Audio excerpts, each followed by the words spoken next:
سیالکوٹ کا واقعہ بہت سارے سوال کھڑے کر گیا اور یقیناً ہمارے ملک کا جو امیج گیا ہے، جو تصویر گئی ہے پوری دنیا کے اوپر، وہ بڑی بھیانک تصویر ہے۔ اس پہ دکھ ہوا، صدمہ ہوا، تکلیف ہوئی۔ ہمارا دین جو ہے وہ اس کی نفی کرتا ہے، اور اس کا جو بھی جس درجے میں بھی ذمہ دار ہے، وہاں جو لوگ موقع پہ موجود تھے یا ان لوگوں کی ذہن سازی کے لیے جو بھی عوامل کار فرما ہیں، سب اپنی جگہ ذمہ دار ہیں۔ ہمارا دین اس کی قطعاً اجازت نہیں دیتا، لیکن اس کی آڑ میں لبرلز کو راستہ مل گیا اور وہ اس قانون پر بات کرنے لگے، اور وہ کہتے ہیں کہ چونکہ یہ قانون موجود تھا، قانون کی موجودگی سے تو جرائم کم ہوتے ہیں کہ جرائم ہوتے ہیں۔ کوئی کہے قتل اس لیے ہو رہے ہیں کہ قانون موجود ہے، ڈاکے اس لیے پڑ رہے ہیں کہ ڈاکو کی سزا موجود ہے، چوریاں اس لیے ہو رہی ہیں کہ چوری کی سزا موجود ہے۔ تو یہ عجیب سی منطق ہے، یہ الٹی چال ہے۔ بات یہ ہے قانون کا عملی نفاذ نہ ہونے کی وجہ سے ایسا ہوتا ہے۔ جرائم اس لیے ہوتے ہیں کہ قانون عملی طور پہ نافذ نہیں ہوتا۔ جہاں چور کے ہاتھ کاٹے جاتے ہیں وہاں چوری نہیں ہوتی، جہاں قاتل کا سر کاٹا جاتا ہے وہاں قتل نہیں ہوتے، جہاں ڈاکو کو چوراہے میں لٹکایا جاتا ہے وہاں ڈاکے نہیں ہوتے۔ تو یہ ایک عجیب کہانی ہے کہ چونکہ قانون یہ موجود ہے ناموس رسالت کا، تو اس لیے ایسا ہو رہا ہے۔ قانون پر تو آج تک عمل درآمد نہیں ہوا۔ تو یہ بھی انتہا پسندی کی ایک صورت ہے۔ ایک مذہبی جنونیت اور مذہبی انتہا پسندی ہے، اور دوسری یہ لبرل کی انتہا پسندی ہے۔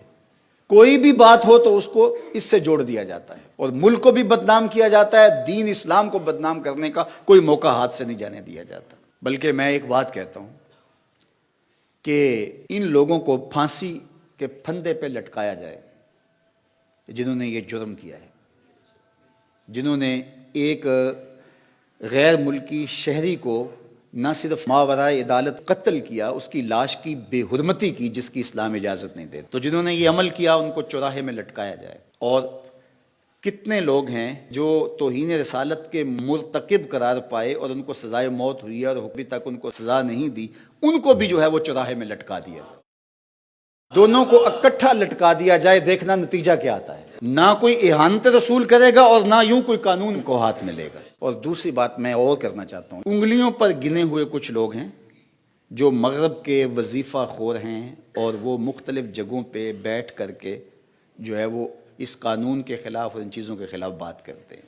وہ چند لوگ ہیں، وہ حکومت بھی جانتی ہے، ادارے بھی جانتے ہیں، جو مغرب کے وظیفہ خور ہیں اور جن کو ڈیوٹی دی گئی ہے۔ اس کے علاوہ باقی لوگ میں مطمئن نہیں کر پایا، ان کے سوالوں کا جواب نہیں دے پایا، میں علمی طور پہ کمزور تھا، انہوں نے بات کی، میں آگے سے غصے میں آ گیا، لڑنے لگ گیا، تو وہ میرے سے بدظن ہو کر کے وہ سمجھنے لگے کہ اس مسئلے کے اندر جان نہیں ہے، تو وہ تھوڑے سے غلط فہمی میں مبتلا ہو گئے۔ تو ہم ان کو جو ہے وہ دائرہ اسلام سے خارج نہیں کر سکتے، اور ان کو دین کا غدار نہیں کہہ سکتے۔ ان کی ذہن سازی کرنا ہماری ذمہ داری ہے۔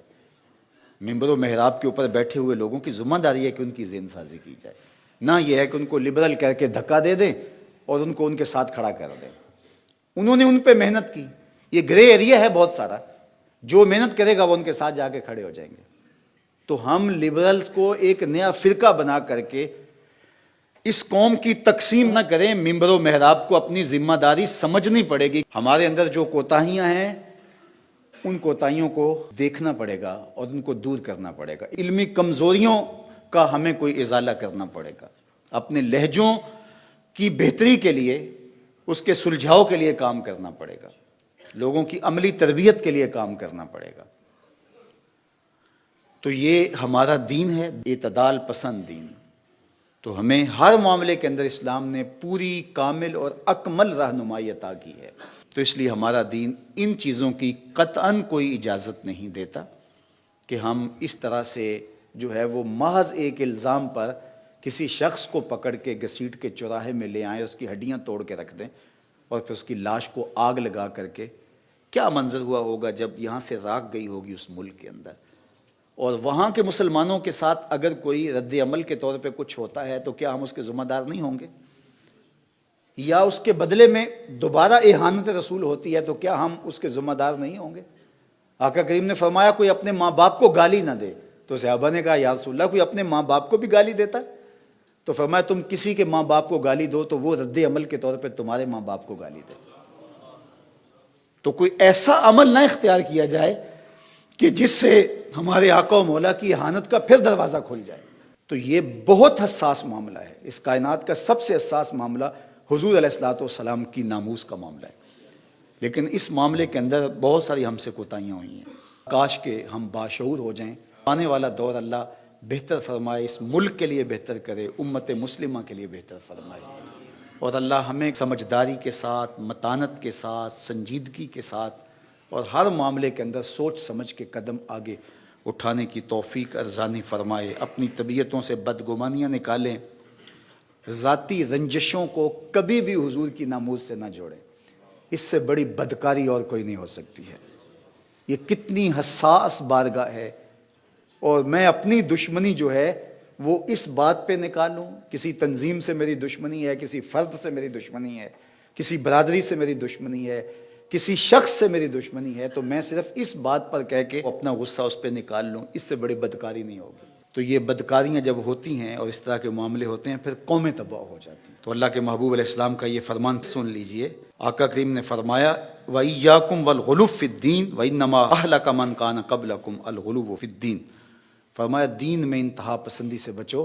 تم میں سے پچھلی قومیں انتہا پسندی کی وجہ سے ہلاک ہو گئے. اس انتہا پسندی نے قوموں کے تشخص کو مٹا دیا، قوموں کے تشخص کو جو ہے وہ ختم کر کے رکھ دیا. تو آج ہمارا جو تشخص ابھرا ہے وہ اچھا نہیں ہے. یہ جو پکچر آ رہی ہے اسکرین کے اوپر، یہ ہماری تصویر نہیں ہے.